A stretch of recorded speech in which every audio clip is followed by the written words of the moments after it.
funcionario público ahora, la Asamblea ha formado una comisión investigadora. ¿Cuál es el problema? Yo no tengo ningún problema. Encantado iré a cualquiera de las comisiones que quieran. Iré hasta el pleno de la Asamblea.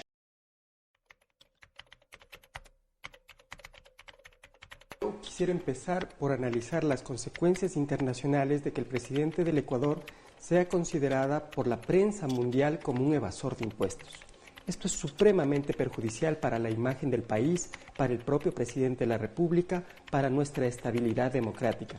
No se trata de un juicio político de sus opositores, ni se trata de una acusación fundada en la animadversión al presidente. Se trata de una investigación realizada por 600 periodistas y publicada en los principales medios internacionales. Desde ahí ya el presidente Lasso tiene una complicación personal, pero que también implica al país entero sobre la credibilidad y la respetabilidad del Ecuador y de su gobierno en el mundo internacional. Pero luego viene la situación interna. La situación interna es que la Asamblea Nacional, cumpliendo su papel fiscalizador, pues le asigna a una comisión la investigación de este caso y le pide que actúe de acuerdo al debido proceso. En el marco de ese debido proceso es llamado el propio presidente Lasso, que comparecerá el día jueves, la esposa del presidente Lasso, que comparecerá el día miércoles, y su hijo, que comparecerá también el día miércoles, para que expliquen si ha habido transacciones que implican transferencia de dominio de propiedad del patrimonio del presidente Lasso hacia su esposa o hacia su hijo o hacia otras personas en paraísos fiscales. De corroborarse esta información, de existir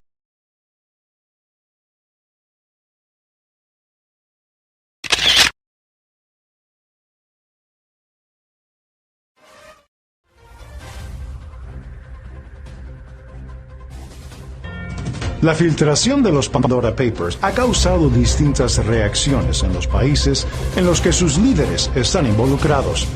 Ese es el caso de Ecuador, en donde el actual presidente Guillermo Lasso aparece relacionado con al menos 14 sociedades financieras en paraísos fiscales. Distintos sectores políticos han exigido acciones a los órganos de control, mientras que el gobierno se defiende argumentando que esas sociedades financieras ya no pertenecen al presidente. Andrés, mi patrimonio está en el Ecuador. Esto es lo que decía en 2017 el hoy presidente de Ecuador, Guillermo Lasso. En ese entonces transcurría su segundo intento en llegar a la presidencia. El periodista le cuestionó si era verdad lo que sus contrincantes políticos decían, que Lasso tenía varias sociedades ocultas en paraísos fiscales. Lasso siempre respondió lo mismo. Hay un fideicomiso en Ecuador que es propietario de mis acciones. Mi patrimonio es público, amigo. Mi vida es transparente. Mis declaraciones patrimoniales son públicas. Hoy la filtración de los Pandora Papers ponen en duda la veracidad de su respuesta. Guillermo Lasso, ya como presidente del Ecuador, respondió esta semana a la investigación de los Pandora Papers.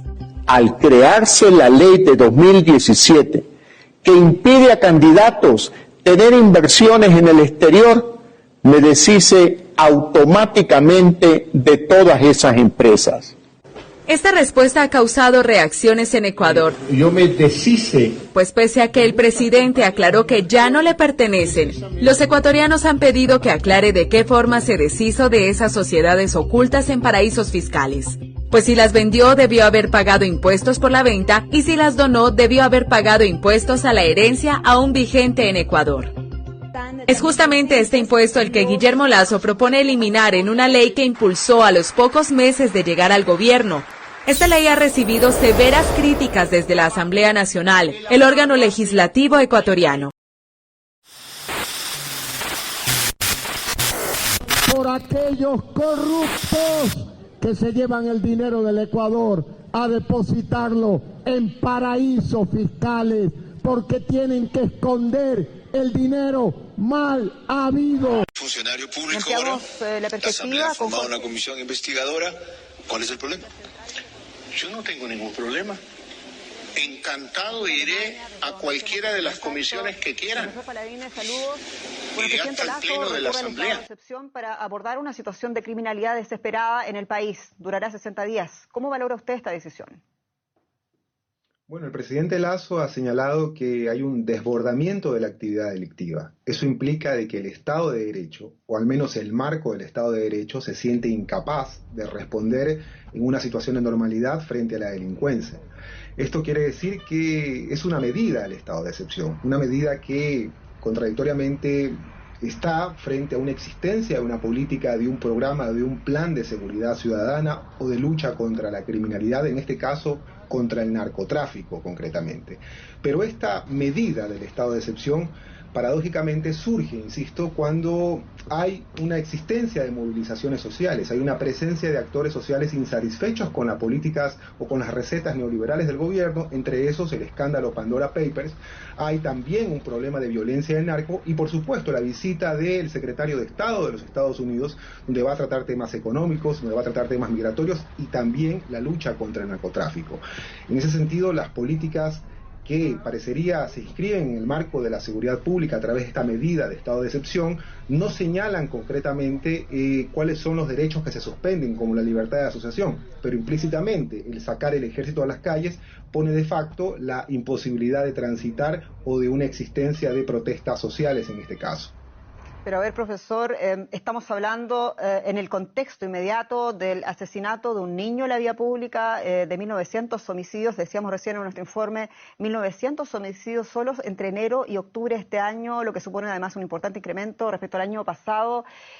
Algo inmediato tiene que hacer el gobierno, ¿no le parece? ¿O por dónde pasa entonces la solución, en su opinión?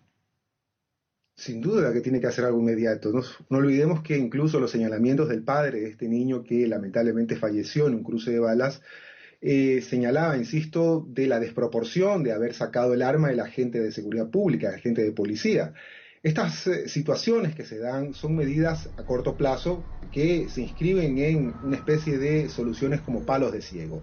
Son soluciones estériles. Esto tiene que tratarse concretamente con los problemas o las causas estructurales que están llevando al Ecuador en una especie de juego geopolítico del mercado y de posición geopolítica de las drogas. Insisto, aquí hay una agudización de la pobreza y de la pobreza extrema en el Ecuador. Hay un problema migratorio que no va a ser tratado incluso con el secretario de Estado de los Estados Unidos, porque la agenda que tienen prevista para las conversaciones el día de hoy es para tratar la migración de haitianos y de venezolanos. Pero ¿dónde están los cientos de miles de ecuatorianos que están saliendo despavoridamente en estos momentos del Ecuador, cruzando también la frontera entre México y Estados Unidos, siendo atrapados también por redes y organizaciones criminales y también detenidos por el gobierno de los Estados Unidos? Ese no es un tema que se discute. Detenida por policías que están para defender al pueblo, no para agredir al pueblo, que está pidiendo justicia, no estamos pidiendo lujo. Señores, son $18 que están pagando por la saca del arroz, cuando el URI está a $35, $40. El combustible sube mes a mes. Los agricultores no estamos pidiendo lujo, estamos pidiendo lo justo. Y este gobierno miserable, como él tiene su dinero en los paraísos fiscales, no le interesa el pueblo ecuatoriano, no le interesan las mujeres que hay aquí. ¿Qué le queda al pueblo después de esto? Después de perder con el arroz, después de tener las deudas en el banco. A los grandes empresarios banqueros morosos que en el 2020 no han pagado $1.708 millones. Y en lo que va del 2021 han de deber más de 5.000. Es decir, allí hay 12.000 millones que son más de los 1.700 que ofrece el Fondo Monetario, sumiendo en mayor esclavitud. Rechazamos esa mal llamada reforma tributaria, que es en la práctica la flexibilización laboral, que arrasa con los derechos sindicales y laborales como la estabilidad, salario justo, seguridad social, contratación colectiva, organización sindical, jornada laboral de 40 horas, que los obreros, ofrendando su vida, en 1922 la conquistaron. Se trata de un gobierno que quiere volver al pasado, más de 100 años, y contra esa medida nos levantamos los trabajadores y los pueblos del Ecuador, y en particular en Guaya.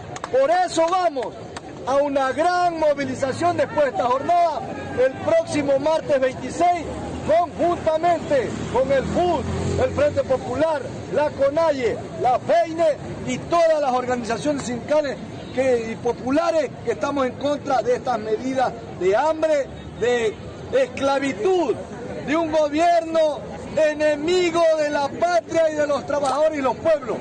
Hoy vamos a movilizarnos y hacemos el más amplio llamado a la unidad de todos los sectores, a los transportistas, a los taxistas y a otros sectores que son a los médicos, a todos los sectores que son afectados por la política enviadora de este gobierno. Dice que no va a derogar. Por eso tampoco hay diálogo, pese a las maniobras del gobierno de pretender dividir al movimiento obrero y social y popular. No habrá diálogo con el presidente de la República si primero no se congela el precio de los combustibles.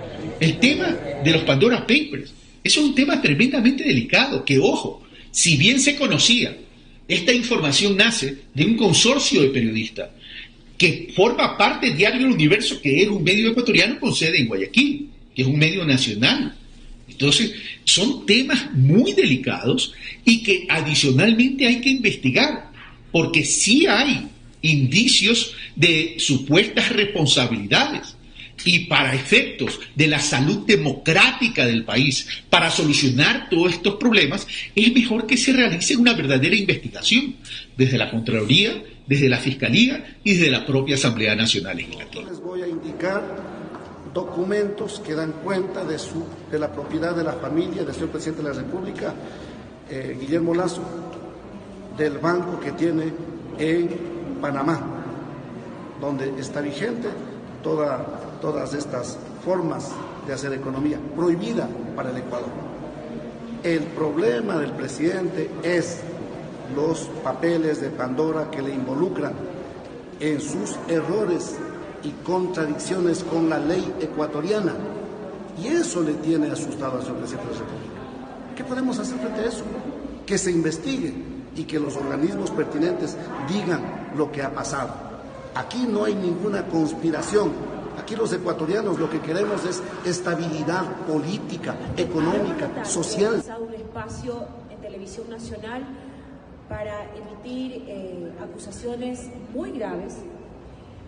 Hablar de conspiración, debo suponer que debe tener las pruebas, que debe tener algunos elementos que sustenten las graves acusaciones que el presidente de la República hizo ayer. Es grave. Yo no sé si para ustedes no sea relevante lo que el presidente de la República dijo ayer. En ese sentido, los aludidos, diciéndolo un poco a título personal, pero también comprendiendo que dentro de las personas nombradas ahí está el compañero Rafael Correa, tiene toda la libertad de poder tomar acciones penales, poder poner denuncias, porque estamos hablando de temas muy graves. Entonces, creo que también, más que una conspiración, es una conspiración que está armada dentro de la estructura del gobierno porque necesitan buscar con quién pelear. Necesitan un antagónico para justificar la nula acción del gobierno. Y creo que eso no merece el país. ¿Saben? Yo anoche sentí un déjà vu. Es como que esto ya lo había vivido. Es Moreno 2.0. Esto es impresentable y no merece el país esto. No lo merece. ¿Van a pedir las pruebas ustedes? Pero tiene que darlas el presidente de la República. Es grave lo que dijo. Habló de conspiración, habló de mafias, habló de dinero enterrado en caletas, habló de cosas en realidad que un primer mandatario, un estadista, un presidente de la República no puede emitir criterios antojadizos. Debe de poner, insisto, pruebas. Él es el presidente de la República, pero adicionalmente dirige el Comando Conjunto de las Fuerzas Armadas, tiene información privilegiada, supongo, de inteligencia. Debe tener todas las pruebas para asegurar lo que dijo. Es grave. Los trabajadores de la salud, los maestros, los transportistas, los comerciantes, los emprendedores. Estamos hartos de las mentiras, de las promesas incumplidas, del encarecimiento de los precios de los combustibles, de la falta de regulación de los precios para los productos del sector agropecuario. Estamos hartos de la invivible inseguridad que azota nuestras ciudades. Guayaquil se ha convertido en el epicentro de la delincuencia, donde roban, asesinan a diario. Vemos a familias destrozadas por la inseguridad. ¿Cómo vamos a reactivar la economía si el miedo nos vuelve a encerrar en nuestros hogares? La epidemia de su inoperancia le está costando la vida a los ecuatorianos. Mientras el país clama por hambre,